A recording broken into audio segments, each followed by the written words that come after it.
Hello everyone, welcome back to the Matchday Gab. Thank you so much for tuning in to the second episode.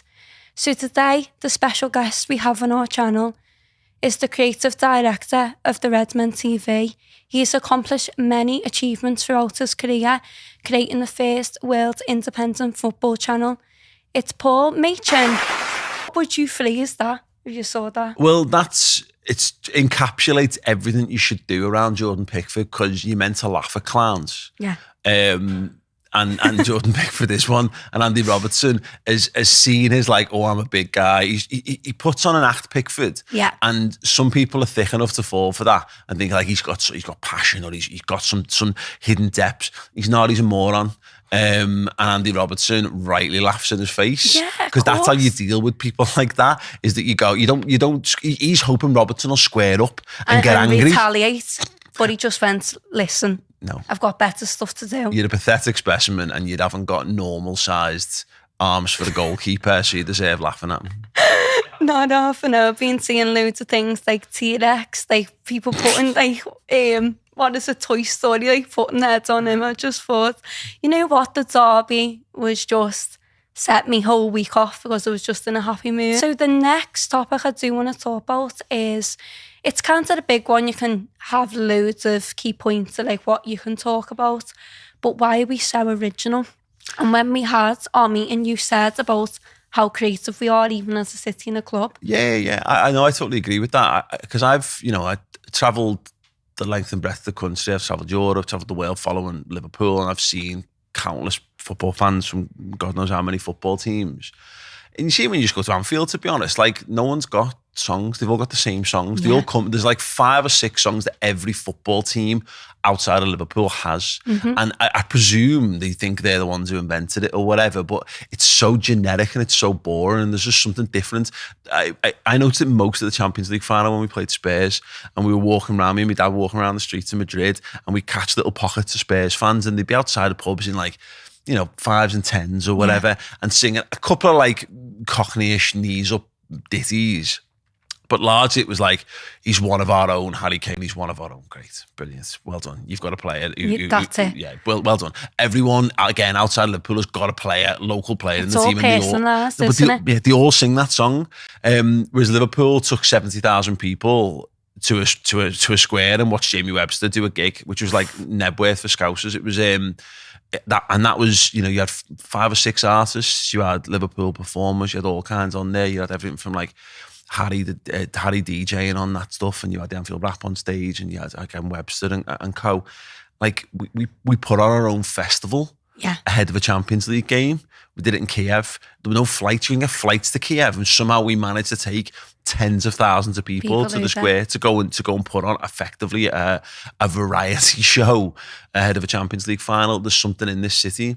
Other cities have got it, certainly, like Newcastle's a creative city, Glasgow's a creative city, Birmingham's got vibes like that as well. It's a lot of northern and and Scottish towns have got that. Dublin's got the same. But Liverpool have got it. We've got artists, we've got musicians, we've got filmmakers, directors, podcast makers, everything. And it all comes together under the banner of Liverpool. It's amazing. Yeah, it is, honestly. And you feel so proud to be from here because of all, like, just the culture, how much we've won, and just like the people as a whole. So when I was in Brighton away, I got invited by the chairman, Paul Barber, lovely fella.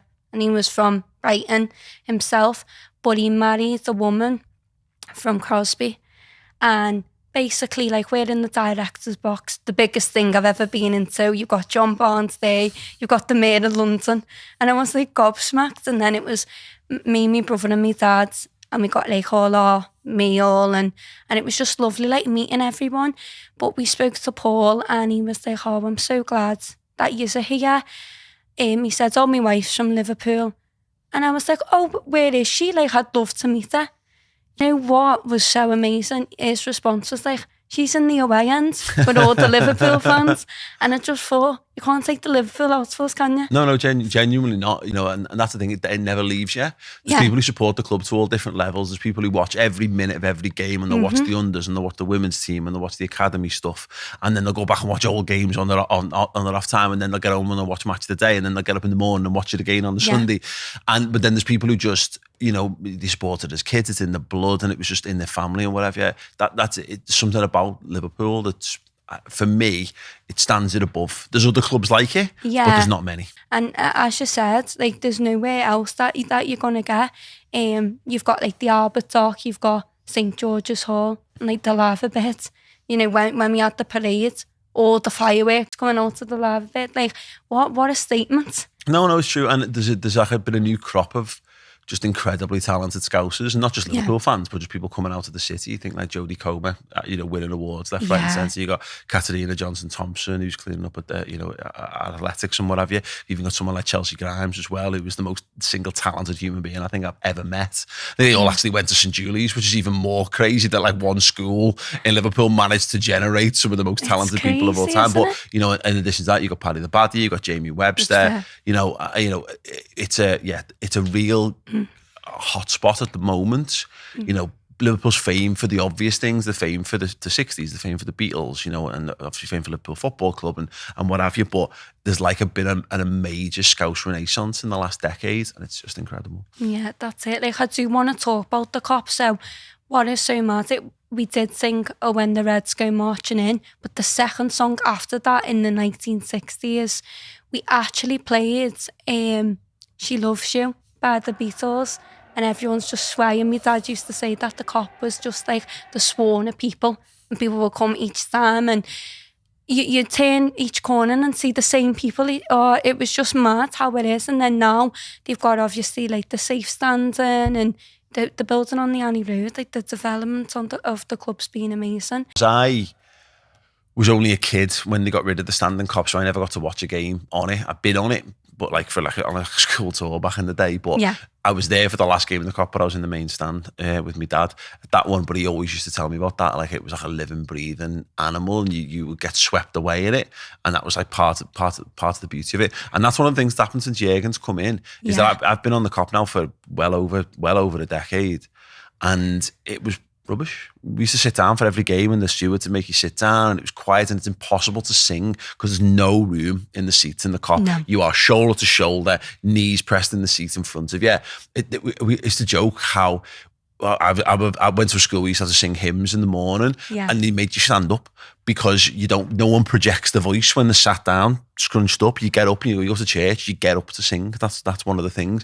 And since Jurgen's come in, he's made it accept it again. It's part of the sort of tapestry of being on the Cop, is that you go there, you stand up for the full 90 minutes, 95 minutes, you don't get off early, and you sing to the best of your ability from start to finish.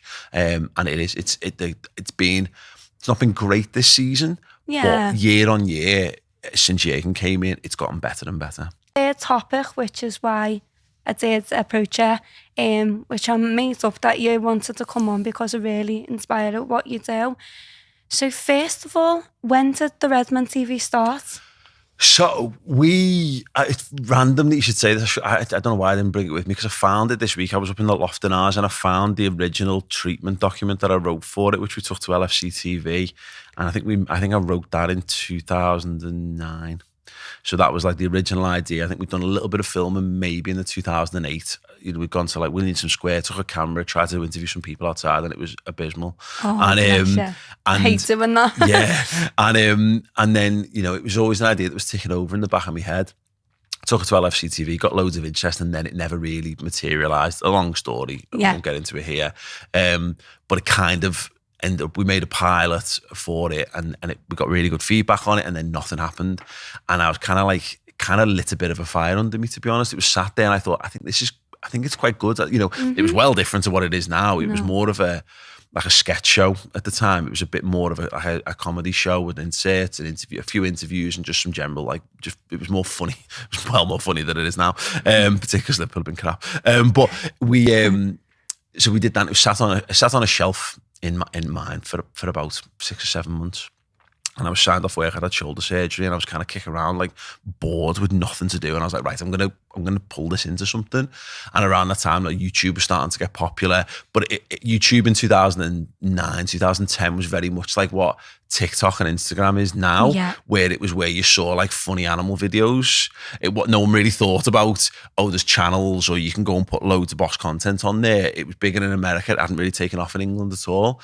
But I became aware you can have a YouTube channel and you can put stuff on there. I was like, okay, well, I tried to get it on Sky, tried to get it on a couple of different channels. No bites. I was like, we'll just try it ourselves and we'll take it to the world and see if people like it.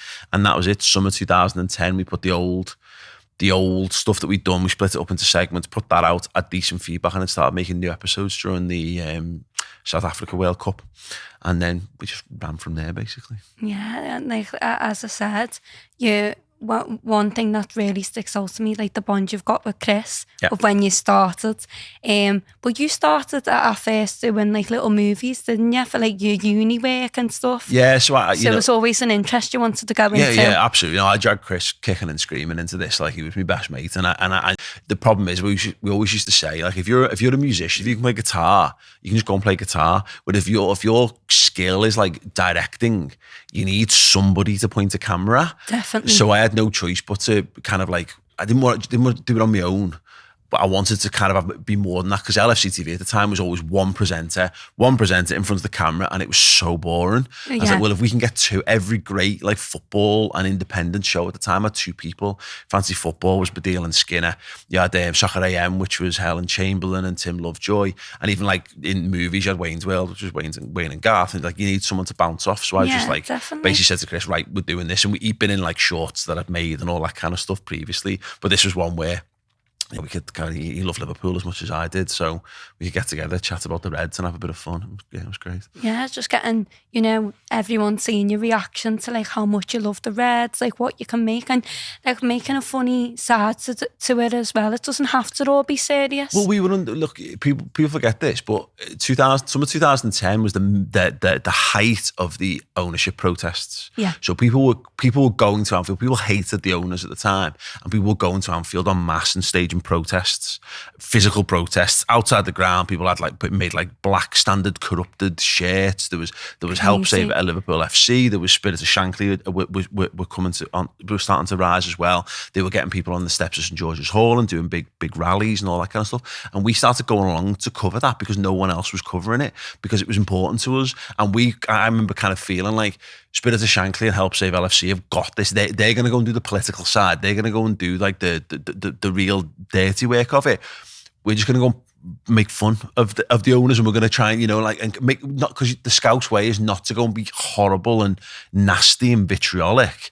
We just take the mick. Yeah. So like we started doing Hicks and Gillette like parody sketches. So I remember getting like a bald cap with like the hair flopped over and all that kind of stuff, and doing like George Hicks and Gillette like impressions and stuff, and like and showing how stupid they were and all that kind of stuff. And that was in our own little way, we covered the main protest, and then like just rip the piss out of the owners in any way that we could, to try and just kind of make everyone know these were absolute jokers and cowboys, and we wanted them out the club. But that was a wild time to like come into it, because BBC weren't covering it, Sky weren't covering it, but it was happening. There were thousands of people turning up at the ground every single game, and they needed the voice to be heard. And that was like our way of kind of giving back to the people who were sacrificing so much to get the club back. Yeah, well, that's it. Like, where people with Paris and stuff, that you've saw a lot of like Spirit of the Shankly, they've reached out to people to say, listen, like when we got treated by animals, let's speak about it, let's get together. But like I feel like with the team's expanded to like fully, so you've got like people like Lee, you've got Danny, all these different type of writers, and all people like making videos, and you've got like over 30 shows each month. So it is quite a lot. Like I subscribed to it about, I think it was about 2015, must have been like that. And I was like, oh my God, I love this. Everything's different each time. It's not always about the same thing. Yeah, look, again, it's been going a long time. It's changed a lot over the ways as well. What was always important to me was, we don't ever claim to represent Scousers because, but Christ, there's a north-south divide in our own city. You know what I mean? I'm from South Liverpool, so I know a lot of people from the north end. My dad's from the north end. My dad's from Norris Green. For the My mum's from Northsea. Yeah, you know, so you can't speak for all Scousers, but there's a general Scouse attitude that's across the entire city, and that's just one I always talk about. Like, in the face of adversity, Scousers will look hardship and adversity in the face, and they'll stare it down, and they'll go nose to nose with it. And then, in a Liverpool fan sense, we'll give it a big bear hug. We'll scream, "You'll never walk alone" down its ear till it gives up, and then we'll go and buy a pint afterwards. And I wanted people to kind of understand that that's what it is to be a Scouser, is that we take the things that you're meant to take seriously, we take very seriously, but we don't take life in general too seriously. And we don't take Bill Shankly says things like, it's not a matter of life or death, it's more important than that. We know that's tongue in cheek. We know there's nothing more important in our lives than Liverpool, but actually our lives are more important. Life is more important than Liverpool at the same time.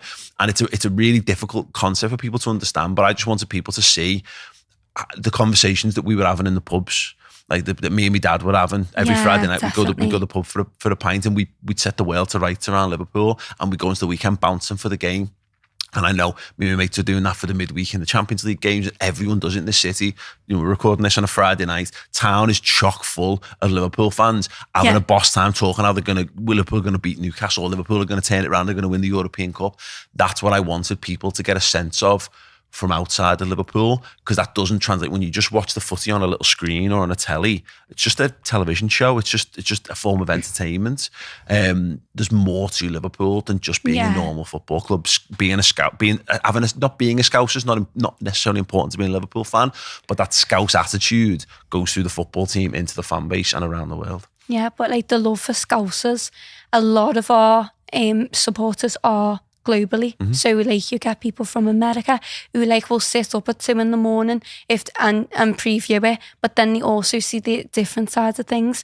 And then even with the players as well, like when Liverpool go, "Oh, Jota, do a Scouse little phrase," and then you've got Lewis, Diaz and that, because like we're just like one of a kind, like no one really resembles what we do. No, it's true. And one thing I've noticed going to supporters clubs, I've been to America a few times on pre-season tours. So I've been to New York, and I've been to Michigan, and I've been to Boston, I've been to LA, San Francisco. The supporters clubs there's always one or two expats, so Scouse fellas or women who've moved over there, and they are like revered in those social clubs. They're held up as like because they're like a connection to the club and whatever, and they pass down their stories of being in the city and being on the cop. And I think it's really important. I think what I love about it is how diehard the fan base around the world is, how much they buy in. It's not just a shirt that you put on. It's not just a game that you watch for 90 minutes or 180 minutes a week. It's a way of life. It's a feeling. It's a culture. Yeah. And that's what's so special about Liverpool's global fan base, is that they get it. Yeah, they understand that there's just something unique, and it's not just the football on the pitch. It's a lifestyle. Yeah, definitely. And I also wanted to talk about your merchandise. Yeah. You know, everything that you've got from your brands, RedmenTV, since the King collection, where you've got King Kenny and then Mo Salah. They're all available on the shop where you're able to look. And then also what I saw the other day, which I was just laughing at, since 1995, I'll get the mug off for you, and there's a shirt as well. Honest to God, I'll be defo buying one of them for me dad. Yeah, because look, again, the merch stuff, a lot of the stuff, it come like, so the King stuff was, we got a graphic design, and Chris runs our merch department, and I was like, I've got this idea for like a Mo and a Kenny design. Yeah. I want it to be quite black, I don't want it to be quite subtle, but really sort of cool, because I adore both those players. And it's about half of the time with me, it's like, it's stuff that I kind of want to wear. And could you go make something that I wouldn't mind wearing? But then other times it's just like, it's just a way to take the piss out of people without it being too on the nose. Yeah. And like that moment of Andy Robertson laughing at Pickford, it was a bit like, it's just a wonderful little moment. It's a statement, in time. Isn't it? Yeah, as it is. And what I wanted was, we were having a conversation around it. Look, we've got it as a t-shirt. It's not my bag as a t-shirt. It's not the kind of thing I'll wear. But I do appreciate that we've got like Toffee TV recording our studios, and they've got like they've got mugs with that picture of Richarlison celebrating at Anfield in front of the empty Kop, and they had their mugs all around. They've got like, "Oh, do you work with Kopites? They're horrible mugs." I'm like, well, well, I literally will change every mug in our entire building to that since 1995 one if I get the choice, because it's subtle. I like the fact that I have a cup of tea. I don't need to say a word to them. I'll just, and then you can tip it just up. see it there. Yeah, definitely. absolutely. That's what it's all about. That's it. Since 1995, going down, all the little phrases that we were singing. This is your last trip to Anfield that was getting played. Yeah. So yeah, it's honestly like all the work you do is amazing. And I'm so honoured to have you here and speak about stuff like this. And, I feel like what I said, like I was thinking about this today, your next step would be to have your own shop in town where people can look in, and then you can have on the tellies like where you can show what your things, what you do your Thursday night pints, when you have the conversations with like a player, and when you did with Cass about his collection at Hotel Anfield. I think they're like quite established stuff, but imagine all your mates like by the Liverpool shop. That would be a dream, wouldn't it? Yeah, I mean, Chris can work the till on that one. Like, I'll just pop in every now and again. Like, that's it. Just get Chris to hook that up for you. But I just want to say thank you so much for coming on the channel. I really do appreciate it. No, absolute pleasure. So thank you so much for everyone tuning in. I really do appreciate your support. Stay tuned for the next episode.